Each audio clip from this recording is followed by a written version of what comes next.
ಸ್ನೇಹಿತರೆ, ಮೀಡಿಯಾ ಮಾಸ್ಟರ್ಸ್ಗೆ ಸ್ವಾಗತ ಸುಸ್ವಾಗತ. ಗೆಳೆಯರೆ, ಭಾರತಕ್ಕೆ ಪಾಕಿಸ್ತಾನ, ಚೈನಾ ಮಾತ್ರ ಶತ್ರುಗಳಲ್ಲ. ನಮ್ಮ ಜೊತೆ ಯಾವ ಕಡೆಯಲ್ಲೂ ಗಡಿ ಹಂಚಿಕೊಳ್ಳದೇ ಇದ್ರೂ ಭಾರತವನ್ನು ದ್ವೇಷಿಸುವ, ಭಾರತದ ವಿರುದ್ಧ ಭಾರತದ ಶತ್ರುಗಳ ಜೊತೆ ಸೇರಿ ಕೆಲಸ ಮಾಡುವ ಇನ್ನೂ ಒಂದು ದೇಶ ಇದೆ. ಅದು ಮೊನ್ನೆ ಆಪರೇಷನ್ ಸಿಂಧೂರ್ ಸಮಯದಲ್ಲಿ ಪಾಕಿಸ್ತಾನಕ್ಕೆ ಆಯುಧ ಸಹಾಯ ಮಾಡ್ತು. ಈಗ ಬಾಂಗ್ಲಾದೇಶದಲ್ಲಿ ತನ್ನ ಪ್ರಭಾವವನ್ನು ಹೆಚ್ಚು ಮಾಡಿಕೊಳ್ಳೋದಕ್ಕೆ ಪ್ರಯತ್ನ ಪಡ್ತಾ ಇದೆ. ಮಾಲ್ಡೀವ್ಸ್ ಅಲ್ಲಿ ಕೂಡ ಭಾರತದ ವಿರುದ್ಧ ಒಂದಷ್ಟು ಕೆಲಸ ಆ ದೇಶದ ಕಡೆಯಿಂದ ನಡೀತು. ಈಗ ಆ ದೂರದ ಶತ್ರುವಿಗೆ ಮದ್ದರಿಯುವ ಕೆಲಸವನ್ನ ಭಾರತ ನೇರವಾಗಿ ಮಾಡ್ತಾ ಇದೆ. ನಮ್ಮ ಶತ್ರುವಿನ ಶತ್ರುಗಳನ್ನ ಬಲಪಡಿಸುವ ಕೆಲಸಕ್ಕೆ ಭಾರತ ಮುಂದಾಗ್ತಾ ಇದೆ. ಅಂದಹಾಗೆ ಆ ದೂರದ ಶತ್ರುವಿನ ಹೆಸರು ಟರ್ಕಿ ಮತ್ತು ಅದಕ್ಕೆ ಪಾಠ ಕಲಿಸೋದಕ್ಕೆ ಭಾರತ ಬ್ರಹ್ಮೋಸ್ ಮಿಸೈಲ್ಗಳನ್ನು ಬಳಸೋದಕ್ಕೆ ಹೋಗ್ತಾ ಇದೆ. ಹಾಗಾದರೆ ಟರ್ಕಿಯ ವಿರುದ್ಧ ಹೇಗೆ ನಮ್ಮ ಬ್ರಹ್ಮೋಸ್ ಮಿಸೈಲ್ಗಳು ಕೆಲಸ ಮಾಡ್ತವೆ? ಟರ್ಕಿಯನ್ನು ಗುರಿಯಾಗಿಸ್ಕೊಂಡು ಮೆಡಿಟರೇನಿಯನ್ ಸಮುದ್ರದಲ್ಲಿ ಭಾರತ ಏನು ಮಾಡೋದಕ್ಕೆ ಹೋಗ್ತಾ ಇದೆ? ಬನ್ನಿ ನೋಡೋಣ.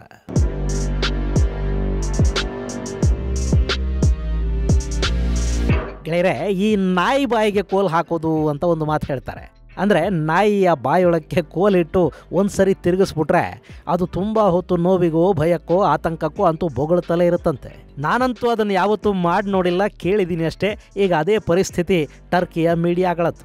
ಅಲ್ಲಿ ಟರ್ಕಿ ಪಕ್ಕದಲ್ಲಿ ಗ್ರೀಸ್ ಅನ್ನೋ ಒಂದು ದೇಶ ಇದೆ ನೋಡಿ. ಈ ಗ್ರೀಸ್ಗೆ ಭಾರತ ಕ್ರೂಸ್ ಮಿಸೈಲ್ಗಳನ್ನು ಆಫರ್ ಮಾಡ್ತಾ ಇದೆ ಅನ್ನೋ ಸುದ್ದಿಯೊಂದು ಅನಧಿಕೃತವಾಗಿ ಕೇಳಿಬಂತು. ತಕ್ಷಣ ಟರ್ಕಿಯ ಮಾಧ್ಯಮಗಳು ಒಂದೇ ಸಮಕ್ಕೆ ಊಳಿಡೋದಕ್ಕೆ ಶುರು ಮಾಡಿದ್ವು. ಭಾರತದ ಮಿಸೈಲುಗಳು ಗ್ರೀಸ್ಗೆ ಸಿಕ್ಕಿಬಿಟ್ರೆ ಟರ್ಕಿಯ ಏರ್ ಡಿಫೆನ್ಸ್ ಅನ್ನೋದು ಉಡೀಸಾಗುತ್ತೆ. ಟರ್ಕಿಗೆ ರಷ್ಯಾ ಕೊಟ್ಟಿರುವ, ನಾವು ಬಳಸೋದಿಲ್ಲ ಅಂತ ಪದೇ ಪದೇ ಹೇಳ್ತಾ ಇರುವ ಬಲಿಷ್ಠ S-400ಗಳು ಕೂಡ ಭಾರತದ ಮಿಸೈಲ್ಗಳ ಮುಂದೆ ನಿಲ್ಲೋದಿಲ್ಲ. ಟರ್ಕಿಗೆ ಭಾರತ ಗ್ರೀಸ್ ಮೂಲಕ ಸಮಸ್ಯೆಗಳನ್ನು ಸೃಷ್ಟಿ ಮಾಡ್ತಿದೆ ಅಂತೆಲ್ಲ ಅಲ್ಲಿನ ಮಾಧ್ಯಮಗಳು ಬಡ್ಕೊಳ್ಳೋದಕ್ಕೆ ಶುರು ಮಾಡಿದ್ವು. ಆದರೆ ಭಾರತ ಆಗಲಿ ಗ್ರೀಸ್ ಆಗಲಿ ಆ ಬಗ್ಗೆ ಯಾವ ಪ್ರತಿಕ್ರಿಯೆಯನ್ನು ಕೊಡಲಿಲ್ಲ. ಈಗ ಇನ್ನೂ ಒಂದು ಸುದ್ದಿ ಬರ್ತಾ ಇದೆ. ಗ್ರೀಸಿಗೆ ಮಾತ್ರ ಅಲ್ಲ, ಸೈಪ್ರಸ್ಗೆ ಕೂಡ ಭಾರತ ಬ್ರಹ್ಮೋಸ್ ಮಿಸೈಲ್ಗಳನ್ನು ಆಫರ್ ಮಾಡ್ತಾ ಇದೆ. ಸೈಪ್ರಸ್ಗೆ ಬ್ರಹ್ಮೋಸ್ ಕೊಡೋದು ಅಂದರೆ ಟರ್ಕಿಯ ನಿದ್ದೆಯನ್ನು ಕಿತ್ಕೊಂಡು ಹಾಗೇನೆ. ಹಾಗಾದರೆ ಟರ್ಕಿಯ ವಿರುದ್ಧ ಭಾರತ ಇದ್ಯಾಕೆ ಮೆಡಿಟರೇನಿಯನ್ ದೇಶಗಳನ್ನು ಬಲಗೊಳಿಸ್ತಾ ಹೋಗ್ತಾ ಇದೆ? ಮೊನ್ನೆ ಆಪರೇಷನ್ ಸಿಂಧೂರ್ ನಡೀತಲ್ಲ, ಆಗ ಪಾಕಿಸ್ತಾನದ ಬೆನ್ನಿಗೆ ನಿಂತು ದೊಡ್ಡ ಮಟ್ಟದಲ್ಲಿ ಸಹಾಯ ಮಾಡಿದ್ದು ಟರ್ಕಿ ಹಾಗೂ ಚೈನಾ. ಚೈನಾಗೇನೋ ಭಾರತದ ಜೊತೆ ಗಡಿ ಸಮಸ್ಯೆಗಳಿವೆ. ಏಷ್ಯಾದಲ್ಲಿ ಭಾರತ ಚೈನಾಗೆ ಕಾಂಪಿಟೇಟರ್ ತರ ಕಾಣ್ತಾ ಇದೆ. ಸೊ ಚೈನಾ ಭಾರತದ ವಿರುದ್ಧ ಪಾಕಿಸ್ತಾನಕ್ಕೆ ಸಹಾಯ ಮಾಡಿದ್ರೆ ಅದರ ಕಾರಣಗಳನ್ನು ನಾವು ಅರ್ಥ ಮಾಡ್ಕೋಬಹುದು. ಆದರೆ ಟರ್ಕಿಗೇನು, ಅದು ಎಲ್ಲೂ ಭಾರತದ ಜೊತೆ ಗಡಿ ಹಂಚಿಕೊಳ್ಳುವುದಿಲ್ಲ. ಭಾರತದ ಜೊತೆ ಅದಕ್ಕೆ ನೇರವಾಗಿ ಯಾವ ಸಮಸ್ಯೆಗಳೂ ಇರಲಿಲ್ಲ. ಇತ್ತೀಚೆಗಲ್ಲಿ ಭೂಕಂಪ ಆದಾಗ ಎಲ್ಲರಿಗಿಂತ ಮೊದಲು ಅವರಿಗೆ ಸಹಾಯ ಮಾಡಿದ್ದು ಭಾರತ. ಭಾರತದ ಲಕ್ಷಾಂತರ ಪ್ರವಾಸಿಗಳು ಟರ್ಕಿಗೆ ಹೋಗ್ತಾ ಇದ್ರು. ಆ ಮೂಲಕ ಅವರಿಗೆ ಸಾಕಷ್ಟು ಲಾಭ ಕೂಡ ಬರ್ತಾ ಇತ್ತು. ಇಷ್ಟೆಲ್ಲ ಇದ್ರೂ ಟರ್ಕಿ ಭಾರತದ ವಿರುದ್ಧ ಪಾಕಿಸ್ತಾನಕ್ಕೆ ಸಹಾಯ ಮಾಡ್ತು. ಡ್ರೋನ್ಗಳನ್ನು ಕೊಡ್ತು, ಅವುಗಳನ್ನು ಆಪರೇಟ್ ಮಾಡೋದಕ್ಕೆ ತನ್ನ ಸೇನಾ ಸಿಬ್ಬಂದಿಯನ್ನು ಕಳುಹಿಸ್ಕೊಡ್ತು. ಕರಾಚಿಗೆ ತನ್ನ ಒಂದು ಯುದ್ಧ ನೌಕೆಯನ್ನು ಕಳುಹಿಸ್ತು. ಯುದ್ಧ ನಡೆಯುವಾಗ ಕೂಡ ಒಂದು ವಿಮಾನದ ತುಂಬ ಆಯುಧಗಳನ್ನು ತಗೊಂಡು ಬಂದು ಟರ್ಕಿ ಪಾಕಿಸ್ತಾನಕ್ಕೆ ಕೊಡ್ತು. ಈಗ ಮಾತ್ರ ಅಲ್ಲ, ಟರ್ಕಿಯ ಅಧ್ಯಕ್ಷ ಎರ್ಡೋಗನ್ ಈ ಹಿಂದೆ ಕೂಡ ಸಾಕಷ್ಟು ಬಾರಿ ಭಾರತದ ವಿರುದ್ಧ ಪಾಕಿಸ್ತಾನಕ್ಕೆ ರಾಜತಾಂತ್ರಿಕ ಬೆಂಬಲವನ್ನು ಕೊಟ್ಟಿದ್ದಿದೆ. ಕಾಶ್ಮೀರದ ವಿಷಯದಲ್ಲಿ ಟರ್ಕಿ ಭಾರತದ ವಿರುದ್ಧ ಮಾತಾಡುತ್ತೆ. ಇಲ್ಲಿ ಬರೀ ಪಾಕಿಸ್ತಾನಕ್ಕೆ ಮಾತ್ರ ಟರ್ಕಿ ಸೀಮಿತ ಆಗ್ತಾ ಇಲ್ಲ. ನಮ್ಮ ಇನ್ನೂ ಒಂದು ಬದಿಯಲ್ಲಿನ ಬಾಂಗ್ಲಾದೇಶದಲ್ಲಿ ಕೂಡ ತನ್ನ ಅಸ್ತಿತ್ವವನ್ನು ಗಟ್ಟಿ ಮಾಡಿಕೊಳ್ಳೋ ಪ್ರಯತ್ನವನ್ನು ಟರ್ಕಿ ಮಾಡ್ತಾ ಇದೆ. ಅವರಿಗೆ ಡ್ರೋನುಗಳನ್ನು ಕೊಟ್ಟಿದೆ. ಟರ್ಕಿಯ NGOಗಳು ಬಾಂಗ್ಲಾದೇಶದಲ್ಲಿ ಗ್ರೇಟರ್ ಬಾಂಗ್ಲಾ ಹೆಸರಲ್ಲಿ ಭಾರತದ ಒಂದಷ್ಟು ಭೂಪ್ರದೇಶಗಳನ್ನು ಆಕ್ರಮಿಸಿಕೊಳ್ಳೋದಕ್ಕೆ ಪ್ರಚೋದನೆಯನ್ನು ಕೊಡ್ತಾ ಇವೆ. ಪಾಪ ಬಾಂಗ್ಲಾಗೆ ಭಾರತದ ಭೂಪ್ರದೇಶವನ್ನು ಆಕ್ರಮಿಸ್ಕೊಳ್ಳೋದಿರಲಿ, ಭಾರತದ ಕಡೆ ಕಣ್ಣೆತ್ತಿ ನೋಡೋ ಶಕ್ತಿನೂ ಇಲ್ಲ. ಆದರೂ ಅವರಿಗೆ ಟರ್ಕಿ ಒಂದಷ್ಟು ಶಕ್ತಿ ಮಾತ್ರೆಗಳನ್ನು ಕೊಡೋ ಪ್ರಯತ್ನವನ್ನು ಮಾಡ್ತಾ ಇದೆ. ಟರ್ಕಿಯ ಸಾಕಷ್ಟು NGOಗಳು ಬಾಂಗ್ಲಾದಲ್ಲಿ ಕಾರ್ಯಪ್ರವೃತ್ತ ಆಗ್ತಾ ಇವೆ. ಅಲ್ಲಿನ ಇಸ್ಲಾಮಿಕ್ ಮೂಲಭೂತವಾದಿಗಳಿಗೆ ಟರ್ಕಿ ನೆರವು ಕೊಡ್ತಾ ಇದೆ. ನೇಪಾಳದ ಗಡಿಯಲ್ಲಿ ಕೂಡ ಟರ್ಕಿ ಫಂಡೆಡ್ ಇಸ್ಲಾಮಿಕ್ ಉಗ್ರರ ನೆಲೆಗಳು ಶುರುವಾಗಿವೆ. ಇನ್ನು ಭಾರತದಲ್ಲಿ ಸರ್ಕಾರದ ವಿರುದ್ಧ ನಡೆಯುವ ಇಸ್ಲಾಮಿಕ್ ಪ್ರತಿಭಟನೆಗಳಿಗೆ ಟರ್ಕಿಯ ಫಂಡಿಂಗ್ ಇರುತ್ತೆ. ಇಂಥ ಟರ್ಕಿಗೆ ಭಾರತ ಪಾಠವನ್ನು ಕಲಿಸಲೇಬೇಕಲ್ವಾ? ಸೊ ಕಾಶ್ಮೀರದ ಬಗ್ಗೆ ನಾಲಿಗೆ ಚಾಚುವ, ನಮ್ಮ ಎರಡೂ ಬದಿಯಲ್ಲಿನ ಶತ್ರುಗಳ ನೆರವಿಗೆ ನಿಲ್ಲುವ ಟರ್ಕಿಯನ್ನು ಅದರದ್ದೇ ಗಡಿಗಳಲ್ಲಿ ಎಂಗೇಜ್ ಆಗಿರುವ ಹಾಗೆ ಮಾಡಬೇಕಲ್ವಾ? ಸೊ ಇಲ್ಲಿ ಭಾರತ ಗ್ರೀಸ್ ಹಾಗೂ ಸೈಪ್ರಸ್ಗಳ ಮೂಲಕ ಟರ್ಕಿಯನ್ನು ನಿದ್ದೆಗೆಡಿಸುವ ಕೆಲಸಕ್ಕೆ ಮುಂದಾಗಿದೆ.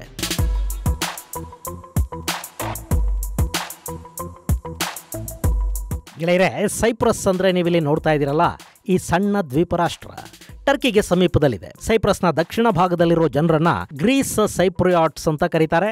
ಮೇಲ್ಭಾಗದಲ್ಲಿ ಅಂದರೆ ಉತ್ತರಕ್ಕಿರೋ ಭೂಭಾಗದಲ್ಲಿನ ಜನರನ್ನ ಟರ್ಕಿಶ್ ಸೈಪ್ರಿಯಾಟ್ಸ್ ಅಂತ ಕರೀತಾರೆ. ಅಲ್ಲಿ ಟರ್ಕಿ ಮೂಲದ ಜನ ಇದ್ದಾರೆ. ಇನ್ನು ಈ ಸೈಪ್ರಸ್ ಗ್ರೀಸ್ ಜೊತೆಗಿನ ಸಂಬಂಧಗಳನ್ನ ಗಟ್ಟಿ ಮಾಡ್ಕೊಳ್ತಾ ಹೋದಂತೆ ಟರ್ಕಿ ಈ ಉತ್ತರ ಭಾಗವನ್ನ ಆಕ್ರಮಿಸಿಕೊಳ್ತು. ಈ ಭೂಪ್ರದೇಶ ಈಗ ಟರ್ಕಿಯ ಹಿಡಿತದಲ್ಲಿದೆ.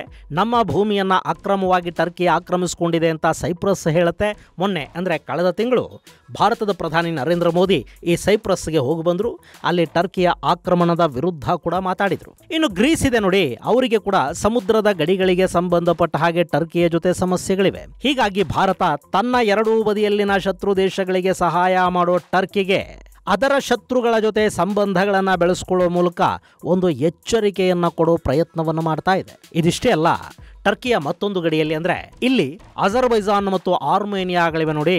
ಈ ಆರ್ಮೇನಿಯಾದ ವಿರುದ್ಧ ಟರ್ಕಿ ಹಾಗೂ ಪಾಕಿಸ್ತಾನಗಳು ಅಜರ್ಬೈಜಾನ್ ಅನ್ನೋ ಇಸ್ಲಾಮಿಕ್ ದೇಶಕ್ಕೆ ಬೆಂಬಲವನ್ನು ಕೊಡುತ್ತವೆ. ಸೊ ಭಾರತ ಇಲ್ಲಿ ಆರ್ಮೇನಿಯಾ ಅನ್ನೋ ಕ್ರೈಸ್ತ ದೇಶಕ್ಕೆ ಆಕಾಶ್ ಮಿಸೈಲುಗಳು, ಪಿನಾಕ ರಾಕೆಟ್ ಸಿಸ್ಟಮ್ಗಳು, ATGSಗಳು ಹಾಗೂ ಇನ್ನಿತರ ಆಯುಧಗಳನ್ನು ಕೊಡುವ ಮೂಲಕ ಟರ್ಕಿ ಕೂಟದ ವಿರುದ್ಧ ಆರ್ಮೇನಿಯಾಗೆ ಶಕ್ತಿಯನ್ನು ತುಂಬುತ್ತಾ ಇದೆ.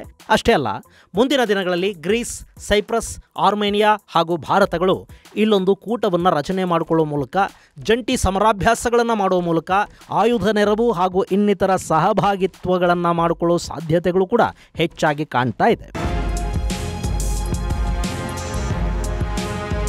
ಇನ್ನು ಇದೇ ಸಂದರ್ಭದಲ್ಲಿ ಭಾರತ ಮೊನ್ನೆ ಗ್ರೀಸ್ಗೆ ಕ್ರೂಸ್ ಮಿಸೈಲ್ಗಳನ್ನು ಕೊಡುತ್ತೆ ಅನ್ನೋ ಸುದ್ದಿಯೊಂದು ವಿಪರೀತ ಪ್ರಮಾಣದಲ್ಲಿ ಟರ್ಕಿಯಲ್ಲಿ ಚರ್ಚೆಗೆ ಕಾರಣ ಆಯಿತು. ಟರ್ಕಿಯ ಮಾಧ್ಯಮಗಳನ್ನು ವಿರೋಧಿಸಿ ಪುಟಗಟ್ಟಲೆ ಬರೆದು ಭಾರತ ಟರ್ಕಿಯ ವಿರುದ್ಧ ಗ್ರೀಸ್ಗೆ ಆಯುಧಗಳನ್ನು ಕೊಡುವ ಮೂಲಕ ಎರಡು ನ್ಯಾಟೋ ದೇಶಗಳ ನಡುವೆ ದ್ವೇಷ ಬಿತ್ತುವ ಕೆಲಸ ಮಾಡ್ತಾ ಇದೆ ಅಂತೆಲ್ಲ ಅಲ್ಲಿನ ಮಾಧ್ಯಮಗಳು ಬರೆದು, ಭಾರತದ ಕ್ರೂಸ್ ಮಿಸೈಲುಗಳು ಟರ್ಕಿಯ ಏರ್ ಡಿಫೆನ್ಸ್ ಅನ್ನ ಧೂಳಿಪಟ ಮಾಡುತ್ತವೆ ಅನ್ನೋದನ್ನು ಕೂಡ ಟರ್ಕಿಯ ಮಾಧ್ಯಮಗಳೇ ಹೇಳಿದ್ವು. ಆದರೆ ಈ ಬಗ್ಗೆ ಭಾರತ ಆಗಲಿ ಗ್ರೀಸ್ ಆಗಲಿ ಏನನ್ನು ಹೇಳೋದಕ್ಕೆ ಹೋಗಲಿಲ್ಲ.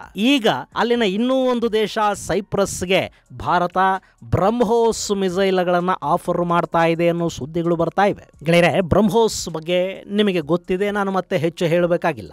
ಭಾರತ ಹಾಗೂ ರಷ್ಯಾಗಳು ಜಂಟಿಯಾಗಿ ನಿರ್ಮಾಣ ಮಾಡಿರೋ ಬ್ರಹ್ಮೋಸ್ ಮಿಸೈಲ್ಗಳು ಆಪರೇಷನ್ ಸಿಂಧೂರ್ ನಂತರ ತಮ್ಮ ಬೇಡಿಕೆಯನ್ನು ಹೆಚ್ಚು ಮಾಡಿಕೊಳ್ತಾ ಇವೆ. ಇದರಲ್ಲಿ ನೆಲ, ಜಲ ಮತ್ತು ಆಕಾಶ ಮೂರು ಕಡೆಗಳಿಂದಲೂ ಲಾಂಚ್ ಮಾಡಬಹುದಾದ ವೇರಿಯಂಟ್ಸ್ ಇವೆ. ಭಾರತ ಮೊನ್ನೆ ಪಾಕಿಸ್ತಾನದ 11 ಏರ್ ಬೇಸ್ಗಳನ್ನು ಪುಡಿಗುಟ್ಟಲ್ಲ, ಅದಕ್ಕೆ ಬಳಕೆಯಾಗಿದ್ದು ಇದೇ ಬ್ರಹ್ಮೋಸ್ ಮಿಸೈಲುಗಳು. ಈ ಸೂಪರ್ಸಾನಿಕ್ ಕ್ರೂಸ್ ಮಿಸೈಲುಗಳು ಮ್ಯಾಕ್ 3.5 ವೇಗದಲ್ಲಿ ಮುನ್ನುಗ್ಗುತ್ತವೆ. ಹೀಗಾಗಿ ಇವುಗಳನ್ನ ಜಗತ್ತಿನ ಅತ್ಯಂತ ವೇಗದ ಕ್ರೂಸ್ ಮಿಸೈಲುಗಳ ಪಟ್ಟಿಯಲ್ಲಿ ಇಡ್ತಾರೆ. ಇನ್ನು ಇದರ CEP ಅಂದ್ರೆ ಸರ್ಕ್ಯುಲರ್ ಎರರ್ ಪ್ರಾಬಬಲ್ ಅಂದ್ರೆ ಈ ಮಿಸೈಲಿನ ಅಕ್ಯುರೆಸಿ ತುಂಬಾ ಹೆಚ್ಚಿರುತ್ತೆ. ಅದು ತನ್ನ ಗುರಿಯ ಪಾಯಿಂಟ್ ಇರುತ್ತಲ್ಲ, ಅದರ 1 ಮೀಟರ್ ಆಚೆ ಈಚೆ ಕೂಡ ಆಗದ ಹಾಗೆ ಗುರಿಯ ಮೇಲೆ ಬೀಳುತ್ತೆ. ಇನ್ನು ಈಗ ಭಾರತ ಬಳಸ್ತಾ ಇರೋ ಬ್ರಹ್ಮೋಸ್ ಮಿಸೈಲುಗಳು 500ರಿಂದ 800 ಕಿಲೋಮೀಟರ್ಗಳಷ್ಟು ರೇಂಜ್ ಅನ್ನು ಹೊಂದಿದ್ರೆ, ಅದರ ಎಕ್ಸ್ಪೋರ್ಟ್ ಕ್ವಾಲಿಟಿ ಮಿಸೈಲ್ 290 ಕಿಲೋಮೀಟರ್ಗಳಷ್ಟು ರೇಂಜ್ ಅನ್ನು ಹೊಂದಿದೆ. ಈಗ ಸೈಪ್ರಸ್ಗೆ ಭಾರತ ಆಫರ್ ಮಾಡ್ತಾ ಇರೋದು ಇದೇ ಎಕ್ಸ್ಪೋರ್ಟ್ ಕ್ವಾಲಿಟಿ ಬ್ರಹ್ಮೋಸ್ ಮಿಸೈಲ್ ಅನ್ನ.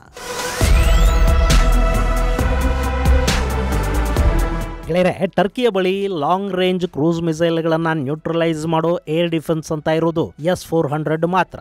ಆದರೆ ಟರ್ಕಿ ಬಳಿ ಇರೋ S-400 ಎಷ್ಟು ಶಕ್ತಿಶಾಲಿ ಅನ್ನೋ ಬಗ್ಗೆ ಒಂದಷ್ಟು ಅನುಮಾನಗಳು ಹಾಗೆ ಉಳ್ಕೊಂಡಿವೆ. ಅದರಲ್ಲೂ ಬ್ರಹ್ಮೋಸ್ ಮತ್ತು ಇನ್ನಿತರ ಆಧುನಿಕ ಕ್ರೂಸ್ ಮಿಸೈಲ್ಗಳನ್ನು ನಿಯಂತ್ರಿಸುವ ಶಕ್ತಿ ಈ S-400 ಇಲ್ಲ ಅಂತ ಕೂಡ ಹೇಳ್ತಾರೆ. ಇನ್ನು ಭಾರತ ತನ್ನ S-400 ಅಲ್ಲಿ ಕೂಡ ಸಾಕಷ್ಟು ಬದಲಾವಣೆಗಳನ್ನ, ಆಧುನೀಕರಣವನ್ನ ಮಾಡಿಕೊಂಡಿದೆ. ಹೀಗಾಗಿ ಅದು ಶಕ್ತಿಶಾಲಿಯಾಗಿ ಕಾಣ್ತಾ ಇದೆ. ಆದರೆ ಟರ್ಕಿ ಬಳಿ ಇರೋ S-400ಗೆ ಬ್ರಹ್ಮೋಸ್ ಮಿಸೈಲ್ಗಳನ್ನ ನಿಯಂತ್ರಿಸುವುದಕ್ಕೆ ಸಾಧ್ಯ ಆಗೋದಿಲ್ಲ. ಹೀಗಾಗಿ ಭಾರತ ಸೈಪ್ರಸ್ಗೆ ಬ್ರಹ್ಮೋಸ್ ಅನ್ನು ಕೊಡುವುದು, ಗ್ರೀಸ್ಗೆ ಸೂಪರ್ಸೋನಿಕ್ ಕ್ರೂಸ್ ಮಿಸೈಲ್ಗಳನ್ನು ಕೊಡುವುದು ಮತ್ತು ಗ್ರೀಸ್ ಅಲ್ಲಿ ಭಾರತ ಹಾಗೂ ಗ್ರೀಸ್ ಜಂಟಿಯಾಗಿ ಹೈಪರ್ಸಾನಿಕ್ ಮಿಸೈಲ್ ತಯಾರಿಕೆಗೆ ಮುಂದಾಗುವುದು, ಇದೆಲ್ಲ ಕೂಡ ಈಗ ಟರ್ಕಿಯ ನಿದ್ದೆಗೆಡಿಸ್ತಾ ಇದೆ.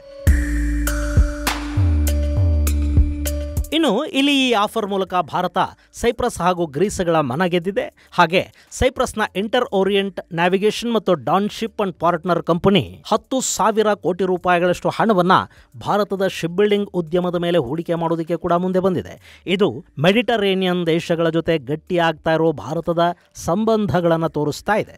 ಏನೇ ಆಗಲಿ, ಭಾರತದ ವಿರುದ್ಧ ಕತ್ತಿ ಮಸಿಯುವ, ಭಾರತದ ಶತ್ರುಗಳ ಜೊತೆ ಸದಾ ಆಕ್ಟಿವ್ ಆಗಿ ಕೈ ಜೋಡಿಸುವ ಟರ್ಕಿಗೆ ಭಾರತ ಒಂದು ಪಾಠ ಕಲಿಸೋ ಪ್ರಯತ್ನವನ್ನಂತೂ ಮಾಡ್ತಾ ಇದೆ. ಇನ್ನು ಬಾಯ್ಕಾಟ್ ಟರ್ಕಿ ಭಾರತದಿಂದ ಟರ್ಕಿಗೆ ಹೋಗ್ತಾ ಇದ್ದ ಪ್ರವಾಸಿಗರ ಸಂಖ್ಯೆಯನ್ನು ಕಡಿಮೆ ಮಾಡಿದೆ. ಹಾಗೆ ಟರ್ಕಿ ಮೂಲದ ಟರ್ಕಿಯ ಅಧ್ಯಕ್ಷ ಎರ್ಡೋಗನ್ ಅವರ ಮಗಳ ಹೂಡಿಕೆಗಳಿವೆ ಅಂತ ಹೇಳಲಾಗ್ತಾ ಇದ್ದ ಸೆಲೆಬಿ ಕಂಪನಿಗೆ ಭಾರತ ತನ್ನ ಏರ್ಪೋರ್ಟುಗಳಲ್ಲಿ ಕೊಟ್ಟಿದ್ದ ಕಾಂಟ್ರಾಕ್ಟ್ ಅನ್ನು ಕೂಡ ರದ್ದು ಮಾಡಿದೆ. ಮತ್ತು ಈ ಬಗ್ಗೆ ನ್ಯಾಯಾಲಯದ ಮೆಟ್ಟಿಲೇರಿದ್ದ ಸೆಲೆಬಿಗೆ ದೆಹಲಿಯ ಹೈಕೋರ್ಟ್ ಒಂದು ಚಾಟಿ ಕೂಡ ಬೀಸಿದೆ. ಸರ್ಕಾರದ ವಿರುದ್ಧ ಸೆಲೆಬಿ ದಾಖಲಿಸಿದ್ದ ಪ್ರಕರಣದಲ್ಲಿ ದೆಹಲಿಯ ಹೈಕೋರ್ಟ್ ಸರ್ಕಾರದ ನಿರ್ಧಾರವನ್ನ ಎತ್ತಿ ಹಿಡಿದಿದೆ. ದೇಶದ ರಕ್ಷಣೆಯ ವಿಷಯ ಬಂದಾಗ ಅಲ್ಲಿ ಮತ್ಯಾವುದೇ ವಿಷಯಕ್ಕೆ ನಾವು ಹೆಚ್ಚಿನ ಗಮನ ಕೊಡಬೇಕಾದ ಅಗತ್ಯ ಇಲ್ಲ ಅಂತ ದೆಹಲಿ ಹೈಕೋರ್ಟ್ ಹೇಳಿದೆ. ಇನ್ನು ಸೆಲೆಬಿ ಇದೇ ತರದ ಪ್ರಕರಣಗಳನ್ನ ದೇಶದ ನಾನಾ ರಾಜ್ಯಗಳ ಹೈಕೋರ್ಟ್ಗಳಲ್ಲಿ ಕೂಡ ಹೂಡಿಕೆ ಮಾಡಿದೆ ಮತ್ತು ಆ ಬಗ್ಗೆ ವಿಚಾರಣೆ ನಡೀತಿದೆ. ಅಲ್ಲಿ ಕೂಡ ದೆಹಲಿಯ ಹೈಕೋರ್ಟ್ನ ಪ್ರಕರಣ ಮಾದರಿಯಾಗುವ ಸಾಧ್ಯತೆಗಳಿರುತ್ತವೆ. ಇಲ್ಲಿ ಸೆಲೆಬಿಗೆ ಕೊಟ್ಟಿದ್ದ ಅವಕಾಶವನ್ನ ರದ್ದು ಮಾಡುವ ಮೂಲಕ ಭಾರತದ ವಿರುದ್ಧ ಕೆಲಸ ಮಾಡ್ತಾ ಭಾರತದಲ್ಲಿ ಲಾಭ ಮಾಡ್ಕೊಳ್ತಾ ಭಾರತದ ಶತ್ರುಗಳಿಗೆ ಸಹಾಯ ಮಾಡುವ ಟರ್ಕಿಗೆ ಒಂದು ಪಾಠ ಕಲಿಸುವ ಕೆಲಸವನ್ನು ಭಾರತ ಮಾಡ್ತಾ ಇದೆ. ಇದು ಗೆಳೆಯರೆ ಭಾರತದ ಮಿಸೈಲ್ಗಳಿಗೆ ಶುರುವಾಗ್ತಾ ಇರೋ ಬೇಡಿಕೆ ಹಾಗೂ ತನ್ನ ಶತ್ರುಗಳ ಮಿತ್ರನ ವಿರುದ್ಧ ಭಾರತ ಬೀಸ್ತಾ ಇರೋ ಜಾಲಕ್ಕೆ ಸಂಬಂಧಪಟ್ಟ ಒಂದಷ್ಟು ಮಾಹಿತಿ. ಮುಂದಿನ ಸಂಚಿಕೆಯಲ್ಲಿ ಮತ್ತಷ್ಟು ವಿಶೇಷಗಳ ಜೊತೆ ಮತ್ತೆ ಭೇಟಿಯಾಗೋಣ. ಅಲ್ಲಿವರೆಗೆ ಜೈ ಹಿಂದ್, ಜೈ ಕರ್ನಾಟಕ.